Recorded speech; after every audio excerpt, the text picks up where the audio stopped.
안녕하십니까, 알림이 황희두입니다. 시작하기에 앞서 조선일보의 만행을 간단히 지적하고 넘어가려고 합니다. 어제 유튜브 커뮤니티에도 글을 남기긴 했지만 조선일보 김명일 기자가 이런 식으로 보도를 했습니다. 해당 내용을 보고는 제가 대법원에서 유죄가 확정돼 재수감된 줄 알았다. 얼핏 보고 그렇게 넘어갈 뻔했다. 이런 반응을 보이는 사람도 굉장히 많았고요. 그리고 김경수 전 지사의 근황을 저렇게 디테일하게 전하면서 이렇게 싸잡아서 비난을 유도한다는 사실을 쉽게 알 수 있었습니다. 참고로 리포트레시를 보니까 과거에 한경 기자였더라고요. 실효료가 무려 1580개까지 찍힌 적도 있었는데 지금은 조선일보로 가서 또 새로운 실효료를 쌓아가고 있는 중입니다. 1년 전쯤에는 한경에서 최다 트래픽상을 받기도 했었는데요. 기자가 단순히 많은 트래픽만 받으면 그게 좋고 영광스러운 거라 생각하지 않습니다. 저런 식으로 어그로만 끌면 뭘 못하겠습니까? 게다가 작년 이맘때쯤에는 조선비즈에서 제가 황희석 최고위원 글에 좋아요를 눌렀는데 그걸 두고 민주당 선대위원장 이렇게 제목을 땄는데 총선은 2020년 4월에 끝났죠. 그런데 4달이나 지나서 역할이 다 끝났는데도 어떻게든 저렇게 민주당 엮어서 욕먹게 하려고 저런 식으로 보도하는 거 보면 조선일보도 참 대단하다 생각합니다.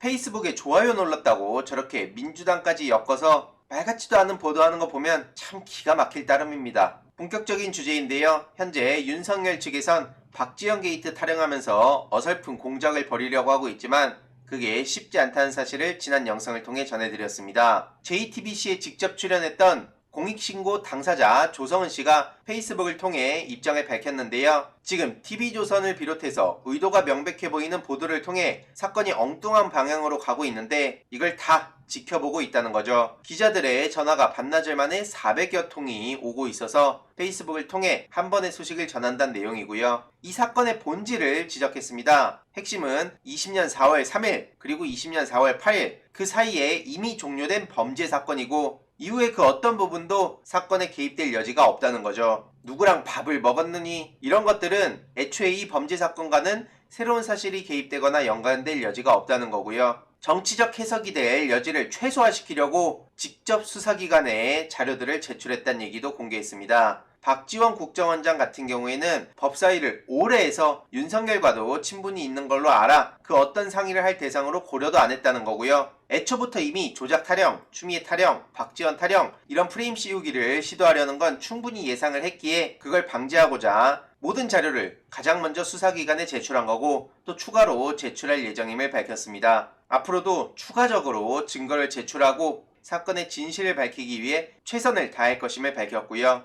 특히 오늘 새벽 더 자세한 내용을 전했습니다. 내용이 굉장히 길어서 간단하게만 요약을 하려고 하는데요. 먼저 공익신고자 부분에 대한 내용입니다. 이 사건은 대검 역시 비위 당사자이자 진상조사의 감찰 기관이기 때문에 공익신고 자료 제출 후의 요소에서도 매우 민감하게 접근했다는 겁니다. 누구를 믿어야 될지 굉장히 신중하게 접근했다는 거고 그 과정에서 진상조사 책임자인 한동수 감찰부장에 대한 여러 평가들을 듣고 결정을 내렸다는 거죠. 앞서 말씀드렸듯이 정치적 요소가 조금이라도 있을 부분은 전부 제거하고 직접 연락을 드렸다는 거고요. 그래서 한동수 감찰부장에게 직접 연락해 공익신고를 하겠다고 입장을 밝혔다는 겁니다. 김호수 검찰총장 같은 경우엔 조국 전 장관 때 차관을 했고 박범계 법무부 장관은 당연히 정치적이라고 사람들이 몰아가겠죠. 권익위에 대한 제안도 있었지만 이 자료가 해당 수사기관이 직접 인지하지 않고 제3기관에서 떠돌아다니길 원치 않는다라며 거절했다는 입장까지 밝혔습니다. 그래서 한동수 감찰부장을 찾아갔다는 거고요.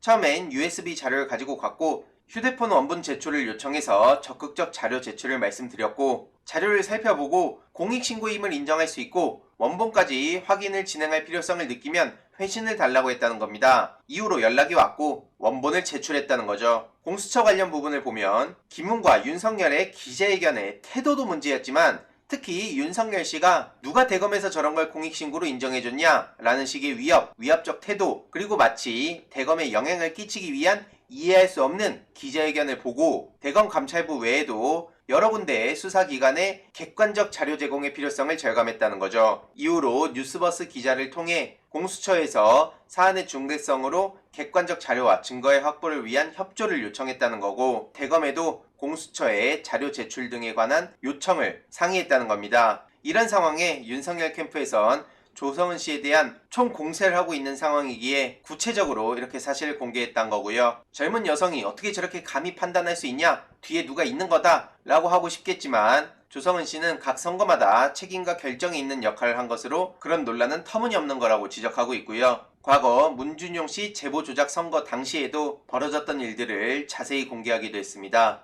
이번 사건에 대해서도 입장을 밝히고 있고요. 김웅은 좋은 사람이고 크게 될 사람이니 만나보시라 라는 메시지가 공개된 바가 있었는데 이것도 진심이었다는 입장을 밝히고 있습니다. 하지만 그거랑 별개로 윤석열 대검의 야당 고발 사주 사건은 매우 중대하고 심각한 내용이란 거고요. 사실은 드러나고 죄는 책임을 지면 된다. 본인을 뭉개는 방법으로는 회피하게 할 수는 없을 거다. 필요한 부분 내에서 언론에 직접 출연해서 사실관계를 밝히겠다. 이게 오늘 새벽에 올라왔던 조성은 씨의 입장입니다. 그래서 언론에서도 이렇게 윤석열 씨를 겨냥해서 꿈같은 태도는 최악의 결말을 맞을 거다. 이렇게 보도를 이어가고 있는 상황이고요. 많은 네티즌들 또한 윤석열 씨가 아무리 발뺌하고 모른 척하고 우겨도 국민들은 윤석열의 범죄를 확신한다며 다른 걸 다 떠나서 손준성 검사가 김웅 의원에게 고발장과 자료를 보낸 디지털 자료들은 변하지 않는데 다른 것들은 그냥 시선을 바꾸기 위한 프레임, 선동에 불과하다는 지적을 하고 있습니다. 특히 대검으로 가라, 서울중앙지검은 안 된다,